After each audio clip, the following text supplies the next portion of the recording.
తమను చేపలు పట్టుకోకుండా అడ్డుకుంటున్నారని హైకోర్టును ఆశ్రయించిన మత్స్యకారులకు ఊరట లభించింది. రాజన్న సిరిసిల్ల వేములవాడ పట్టణానికి చెందిన మత్స్యకారులను మిడ్ మానేరు గ్రానైట్ కందకాల్లో చేపలు పట్టొద్దని సంకెపల్లి గ్రామస్తులు అడ్డుకున్నారు. ఈ విషయంపై వేములవాడ మత్స్యకారులు హైకోర్టును ఆశ్రయించారు. ఈ మేరకు లైసెన్స్ ఉన్న ప్రతి మత్స్యకారుడు చేపలు పట్టుకునేందుకు అర్హులని తీర్పునివ్వడంతో వేములవాడ మత్స్యకారులు హర్షం వ్యక్తం చేశారు. ఈ సందర్భంగా వారు మాట్లాడుతూ ఇప్పటికైనా సంకెపల్లి గ్రామస్తులు తమకు సహకరించి సోదర భావంతో మెలగాలని కోరారు.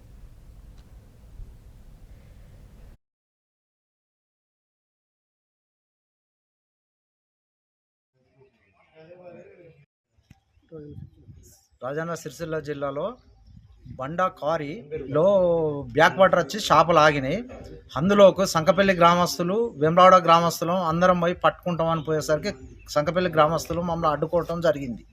అడ్డుకోవటం జరగడంతో మాకు మేము లైసెన్స్ హోల్డర్ మేస్తా హక్కుదారులమే కదా అని చెప్పని వాళ్ళతో వాళ్ళకు ఘర్షణ జరిగింది. ఘర్షణతో మేము వెంటనే మళ్ళీ అంచలే పోలీసు లా అండ్ ఆర్డరు అక్కడ ప్రాబ్లం జరిగింది కాబట్టి పోలీసు వాళ్ళు వచ్చారు కాబట్టి అందరు ఎక్కడోళ్ళు అక్కడ వెళ్ళగొట్టారు.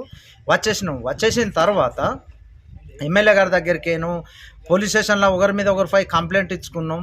ఇక జరిగింది మేము పట్టణం మీద మా శివారు మాకే హక్కు ఉంటుంది, ఇలా వేరేటోళ్ళకి ఎవరికి హక్కు ఉండదని.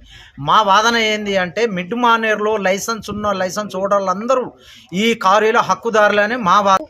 అందరికీ ఈ మిడ్ మానేరు మీద ఉన్న వాళ్ళందరికీ హక్కుదారులు మేడం అని చెప్పని మేము విన్నపించుకోవడం జరిగింది పిటిషన్లో. ఆమె ఈ లైసెన్స్ ఓడర్లు ఎంతమంది ఉంటే అంతమంది హక్కుదారులే, అందరూ పట్టుకోవచ్చు అని చెప్పని మేడం మాకు తీర్పిచ్చింది.